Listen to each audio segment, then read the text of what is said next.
વલસાડ જિલ્લામાં પણ ભાજપ દ્વારા છેલ્લા 3 દિવસથી મંડળ પ્રમુખોની પસંદગી માટે સેન્સ પ્રક્રિયા ચાલી રહી છે। આજે વલસાડના ઉમરગામના ધોડીપાડામાં ભાજપની સેન્સ પ્રક્રિયા દરમિયાન કેટલાક અગ્રણીઓમાં નારાજગી પણ જોવા મળી હતી। ઉમરગામમાં યોજાયેલી સેન્સ પ્રક્રિયામાં ભાજપના ઉમરગામ શહેર પ્રમુખ, ઉમરગામ તાલુકા પ્રમુખ અને વાપી નોટિફાઈડ પ્રમુખ માટે સેન્સ પ્રક્રિયા કરવામાં આવી હતી, જેમાં દાવેદારોએ દાવેદારી રજૂ કરી હતી, પરંતુ પ્રક્રિયા દરમિયાન માત્ર 5 દાવેદારોને જ સાંભળવામાં આવશે તેવું આંતરિક રીતે જણાતા અન્ય દાવેદારોમાં નારાજગી વ્યાપી હતી। બીજી બાજુ તમામ દાવેદારો નહીં, પરંતુ માત્ર કેટલાક દાવેદારોના જ સેન્સ લેવામાં આવી રહ્યા હોવાના આક્ષેપને કારણે રાજકારણ ગરમાયું છે। અમરેલી ધારીમાંથી ઝોલાછાપ તબીબ ઝડપાયો છે। ગોવિંદપુરમાંથી એસઓજીએ ડિગ્રી વિનાનો તબીબ ઝડપી પાડ્યો છે, તો આરોપી લોકોના આરોગ્ય સાથે ચેડા કરતો હતો। બોગસ તબીબ ભાર્ગવ ડાભીને ધારી પોલીસને સોંપવામાં આવ્યો છે। हमारी साथ हाल संवाददाता राजन जोड़ाई गया है। राजन, जे बोगस डॉक्टर ने झड़पी पाडवामां आव्यो छे अने डिग्री वगर तेना द्वारा कामगीरी करवामां आवती हती, शुं अपडेट तेने लईने? बोगस तबीब झड़पायो तेवुं कही शकाय, कारण के छासवारे आ प्रकारना डॉक्टरो छे झड़पाता होय छे। वधु एक डॉक्टर धारी तालुकाना गोविंदपुर गामथी झड़पायो छे अने आ डॉक्टर जे छे ए गीરના જે ગ્રામ્ય વિસ્તારો છે ત્યાંના દર્દીઓ સાથે એના સ્વાસ્થ્ય સાથે ચેડા કરતા હોવાનું સામે આવતા અમરેલી પોલીસની એસઓજી ટીમે તેમને ઝડપી પાડ્યો છે। હાલ તેમને ધારી પોલીસને સોંપવામાં આવ્યો છે અને વધુ તપાસ પણ ધારી પોલીસ કરી રહી છે। જી રાજન, સમગ્ર માહિતી બદલ આપનો આભાર। तो आ तरफ मोरबी पंचासर रोड परथी पण बोगस तबीब झड़पायो छे। घरना रूममां आ दवाखानु चलावतो हतो अने अश्विन नकुम नामना बोगस डॉक्टरनी धरपकड़ करवामां आवी छे। एलोपैथी दवाओ तेमज बोटलो, इंजेक्शन मळी कुल रूपिया 18,762 नो मुद्दामाल कब्जे करवामां आव्यो छे। मोरबी सिटी ए डिविजन पोलीसे गुनो नोंधी कार्यवाही हाथ धरी छे। तो डिग्री वगर दवाखानु चलावतो हतो। अमरेली खाते जे डॉक्टर हतो ते डिग्री वगर दवाखानु चलावतो हतो अने जे दर्दीओ छे तेने दवाओ पण आपतो हतो। बीजी तरफ जे आ घटना सामे आवी छे मोरबीनी, के ज्यां मोरबीमां पण डॉक्टर द्वारा एलोपैथी दवाओ छे ते दर्दीने आपवामां आवती हती अने घरना रूममां ज आ दवाखानु चलाववामां आवतुं हतुं। હવે મહાકુંભ મેળા માટે થઈ જાઓ તૈયાર, કારણ કે મહાકુંભ મેળા માટે હવે સ્પેશિયલ ટ્રેન દોડશે। પશ્ચિમ રેલવે દ્વારા મહાકુંભ મેળા માટે મહત્વનો નિર્ણય કરવામાં આવ્યો છે। ભાવનગરથી બનારસ જવા માટે હવે સ્પેશિયલ ટ્રેન મળશે અને 3 સ્પેશિયલ ટ્રેન દોડાવવામાં આવશે। તો જાન્યુઆરીમાં 1 અને ફેબ્રુઆરીમાં 2 સ્પેશિયલ ટ્રેનો દોડશે, તેમજ ટ્રેન 22 જાન્યુઆરી, 16 ફેબ્રુઆરી અને 20 ફેબ્રુઆરીએ બનારસ કુંભ મેળામાં જશે।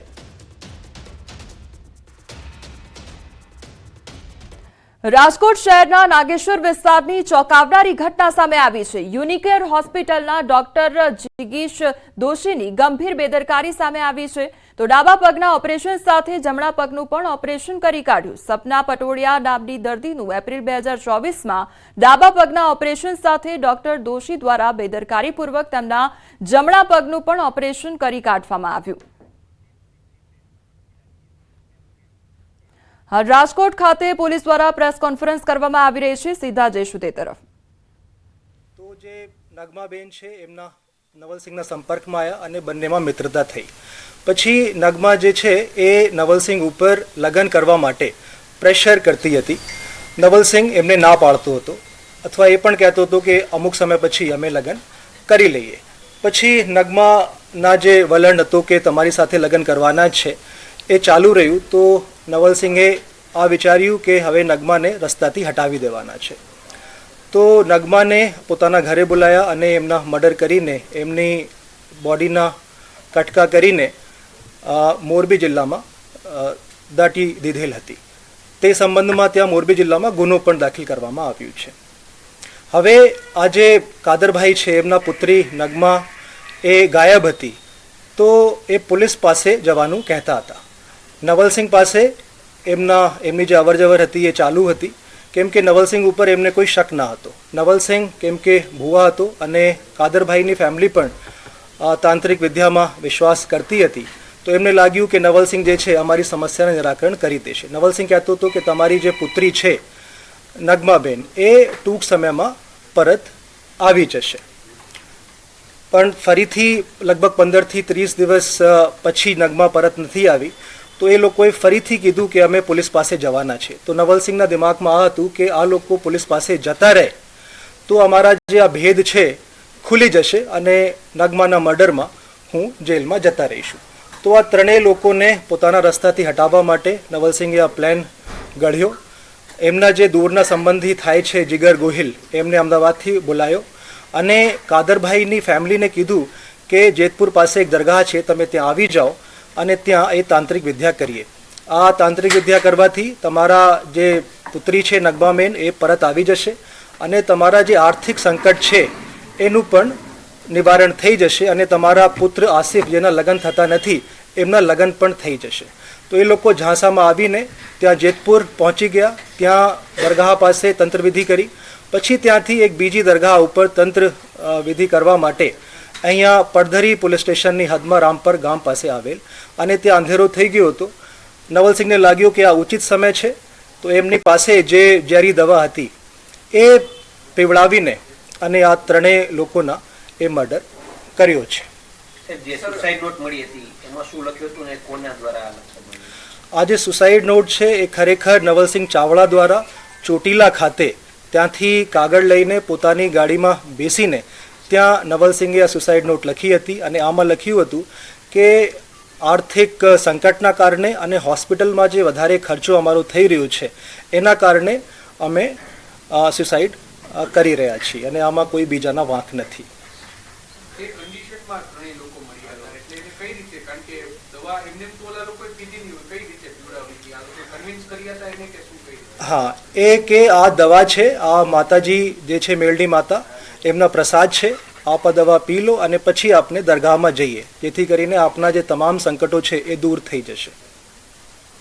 જીગર ગોહિલ છે એ એમના ભાઈની પણ હત્યા નવલસિંહે કરી. હા, જીગરભાઈ જે છે એમના ભાઈના જે મર્ડર છે 2021માં નવલસિંહ ચાવડા દ્વારા કરવામાં આવેલ હતું. એક તો આ કારણ હતું કે જીગર પહેલી વખત અમદાવાદ સિટી પોલીસ પાસે ગયા. બીજા જે કારણ હતું કે અભિજીત જેના મર્ડર કરવાના હતા નવલસિંહ ચાવડા, અભિજીતની ઓળખાણ હતી જીગર સાથે અને જીગર ક્યારેય ઈચ્છતો ન હતો કે આ અભિજીત જે છે એમનો મર્ડર થઈ જાય.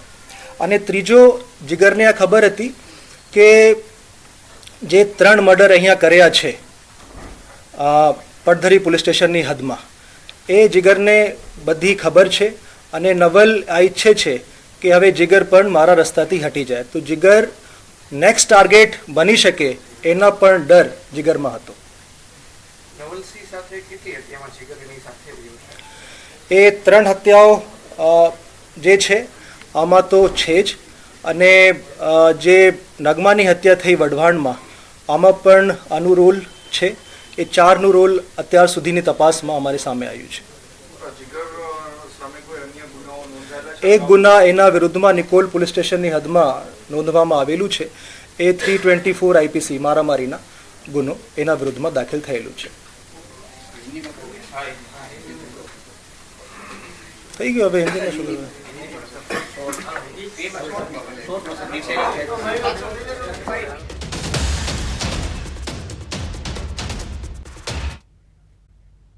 સંપર્કમાં આવ્યા અને બંનેમાં મિત્રતા થઈ. પછી નગમા જે છે એ નવલસિંહ ઉપર લગ્ન કરવા માટે પ્રેશર કરતી હતી. નવલસિંહ એમને ના પાડતો હતો અથવા એ પણ કહેતો હતો કે અમુક સમય પછી અમે લગ્ન કરી લઈએ. પછી નગમાના જે વલણ હતો કે તમારી સાથે લગ્ન કરવાના જ છે એ ચાલુ રહ્યું. તો નવલસિંહે આ વિચાર્યું કે હવે નગમાને રસ્તાથી હટાવી દેવાના છે. તો નગમાને પોતાના ઘરે બોલાયા અને એમના મર્ડર કરીને એમની બોડીના કટકા કરીને મોરબી જિલ્લામાં દાટી દીધેલ હતી. તે સંબંધમાં ત્યાં મોરબી જિલ્લામાં ગુનો પણ દાખલ કરવામાં આવ્યું છે. હવે આ જે કાદરભાઈ છે એમના પુત્રી નગમા એ ગાયબ હતી, તો એ પોલીસ પાસે જવાનું કહેતા હતા. નવલસિંહ પાસે એમની જે અવરજવર હતી એ ચાલુ હતી, કેમ કે નવલસિંહ ઉપર એમને કોઈ શક ના હતો. નવલસિંહ કેમ કે ભુવા હતો અને કાદરભાઈની ફેમિલી પણ તાંત્રિક વિદ્યામાં વિશ્વાસ કરતી હતી, તો એમને લાગ્યું કે નવલસિંહ જે છે અમારી સમસ્યાને નિરાકરણ કરી દેશે. નવલસિંહ કહેતો હતો કે તમારી જે પુત્રી છે નગમાબેન એ ટૂંક સમયમાં પરત આવી જશે. પણ ફરીથી લગભગ 15થી 30 દિવસ પછી નગમા પરત નથી આવી તો એ લોકોએ ફરીથી કીધું કે અમે પોલીસ પાસે જવાના છે. તો નવલસિંહના દિમાગમાં આ હતું કે આ લોકો પોલીસ પાસે જતા રહે તો અમારા જે આ ભેદ છે ખુલી જશે અને નગમાના મર્ડરમાં હું જેલમાં જતા રહીશું. તો આ ત્રણેય લોકોને પોતાના રસ્તાથી હટાવવા માટે નવલસિંહે આ પ્લાન ઘડ્યો. એમના જે દૂરના સંબંધી થાય છે જીગર ગોહિલ એમને અમદાવાદથી બોલાયો અને કાદરભાઈની ફેમિલીને કીધું કે જેતપુર પાસે એક દરગાહ છે, તમે ત્યાં આવી જાઓ અને ત્યાં એ તાંત્રિક વિદ્યા કરીએ. આ તાંત્રિક વિદ્યા કરવાથી તમારા જે પુત્રી છે નગમાબેન એ પરત આવી જશે અને તમારા જે આર્થિક સંકટ છે એનું પણ નિવારણ થઈ જશે અને તમારા પુત્ર આસિફ જેના લગ્ન થતા નથી એમના લગ્ન પણ થઈ જશે. તો એ લોકો ઝાંસામાં આવીને ત્યાં જેતપુર પહોંચી ગયા. ત્યાં દરગાહ પાસે તંત્રવિધિ કરી. પછી ત્યાંથી એક બીજી દરગાહ ઉપર તંત્ર વિધિ કરવા માટે અહીંયા પડધરી પોલીસ સ્ટેશનની હદમાં રામપર ગામ પાસે આવેલ અને ત્યાં અંધેરો થઈ ગયો હતો. નવલસિંહને લાગ્યું કે આ ઉચિત સમય છે તો એમની પાસે જે ઝેરી દવા હતી એ પીવડાવીને અને આ ત્રણેય લોકોના એ મર્ડર કર્યો છે.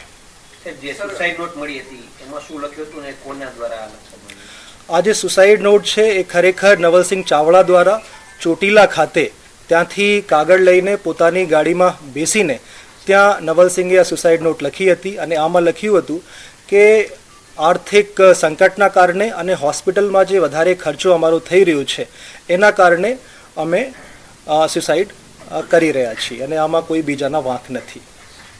એ કન્ડિશનમાં ત્રણેય લોકો મળી આવ્યા એટલે એને કઈ રીતે, કારણ કે દવા એમને તો ઓલા લોકોએ પીધી નહીં હોય, કઈ રીતે પીવડાવી હતી? આ લોકો કન્વિન્સ કર્યા હતા એને કે શું કઈ રીતે? હા, એ કે આ દવા છે, આ માતાજી જે છે મેલડી માતા એમના પ્રસાદ છે, આપ આ દવા પી લો અને પછી આપને દરગાહમાં જઈએ જેથી કરીને આપના જે તમામ સંકટો છે એ દૂર થઈ જશે.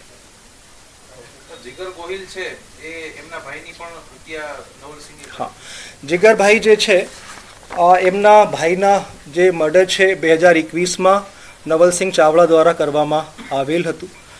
એક તો આ કારણ હતું કે જીગર પહેલી વખત અમદાવાદ સિટી પોલીસ પાસે ગયા. બીજા જે કારણ હતું કે અભિજીત જેના મર્ડર કરવાના હતા નવલસિંહ ચાવડા, અભિજીતની ઓળખાણ હતી જીગર સાથે અને જીગર ક્યારેય ઈચ્છતો ન હતો કે આ અભિજીત જે છે એમનો મર્ડર થઈ જાય. અને ત્રીજો, જીગરને આ ખબર હતી કે જે 3 મર્ડર અહીંયા કર્યા છે પડધરી પોલીસ સ્ટેશનની હદમાં એ જીગરને બધી ખબર છે અને નવલ આ ઈચ્છે છે કે હવે જીગર પણ મારા રસ્તાથી હટી જાય. તો જીગર નેક્સ્ટ ટાર્ગેટ બની શકે એના પણ ડર જીગરમાં હતો.